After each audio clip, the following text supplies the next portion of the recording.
Hey everybody, Max here with Traders in the Zone. Today we're going to be talking about which cryptocurrencies you should be accepting at your business. Short answer, I recommend you accept all of them. But I know that's going to be very daunting because there's over 10,000 cryptocurrencies out there and also a lot of scam cryptocurrencies. And you running a professional and profitable business, you want to make sure you're accepting only the most verified coins out there. So I'm going to list 4 off the top of my head here that I would recommend you guys use first. And number 1 is going to be Bitcoin. So Bitcoin is still king. It is the most well-known and oldest cryptocurrency out there. It's also the most expensive cryptocurrency with the highest market cap.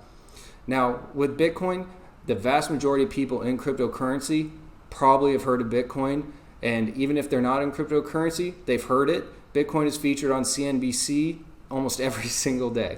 So accepting Bitcoin would be the number 1 cryptocurrency you should start with. The next 3 in descending order would be Ethereum. Now, as Ethereum has the 2nd largest market cap out there, also featured on CNBC as well, it is also a lot cheaper than Bitcoin. I think at the time of this video, Ethereum is sitting at about $3,400 per token. Now, the next 2 are going to be the most important, especially if you're trying to get out fiat money, and that is going to be stablecoins.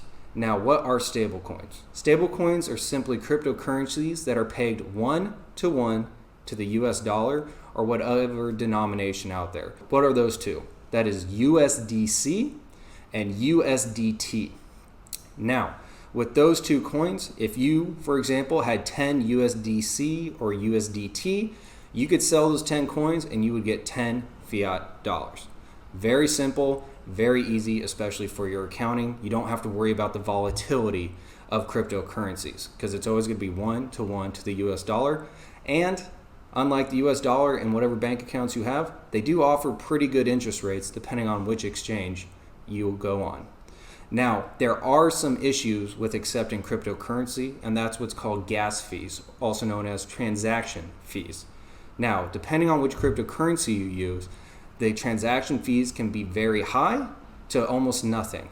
And now I will go show you that to you right here. We're going to get into what is called gas fees. So what are gas fees? So gas fees is how much it costs for you to send a transaction. So think of it like a fee that something like PayPal, Venmo, or any credit card company charges in order to process that transaction.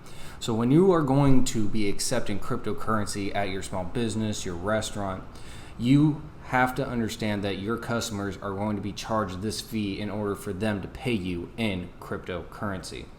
Now, we're going to cover some of the most popular cryptocurrencies here, and these are the ones that you really should be looking at when you're looking at which cryptocurrencies you want to accept. So Bitcoin here shows that it costs about $1.65 per transaction. So if you're going to be paid in Bitcoin, just know it's going to cost your customers $1.65 in order to pay you in Bitcoin. Now, Bitcoin, as I said, is king, and I truly believe that Bitcoin is, if you only have to accept 1 cryptocurrency, Bitcoin should be that. Now, if you want to reduce those gas fees or transaction fees for your customers, another good one is Solana. Now, Solana charges 0.00025 cents per transaction, and they are an industry-leading 65,000 transactions per second. And currently, they're still under 2,000 transactions per second. So this is very, very cheap. So if you want to accept Solana at your business, this would be a great one for your customers to do. Another one, which I've mentioned, is USDT. USDT is a stable coin. Now, USDT is slightly different, and without going too much into the technicals, USDT can be an Ethereum-based token, also known as an ERC20 token, or what it normally is a TRC20 based token. And if it is a TRC20 based USDT token, you're going to basically pay 0 for that transaction.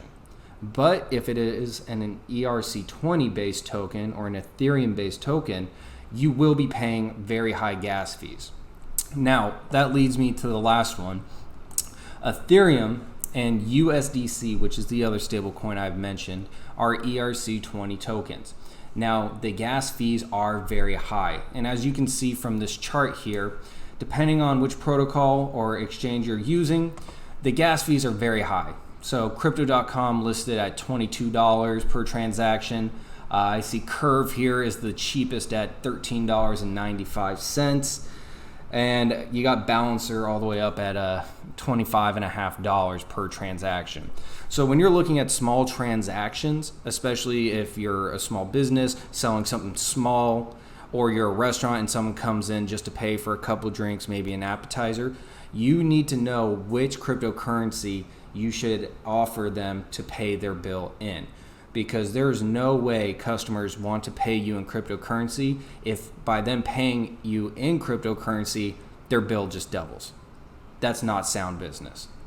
But there is some good news with Ethereum-based tokens that is coming out in 2022 and 2023. They are upgrading the Ethereum blockchain. So it's called the merge and shard chains. And with this set of upgrades, that will enable the platform to process thousands of transactions per second and scale globally. And that is expected to reduce gas fees significantly. So what I would recommend is if you still want to offer an ERC20 token, such as USDC or Ethereum as a form of payment, let your customers know that it may be a high gas fee, maybe a slightly bigger charge, but those fees will come down. So don't be afraid to let your customers know, hey, we accept all these different kinds of cryptocurrencies.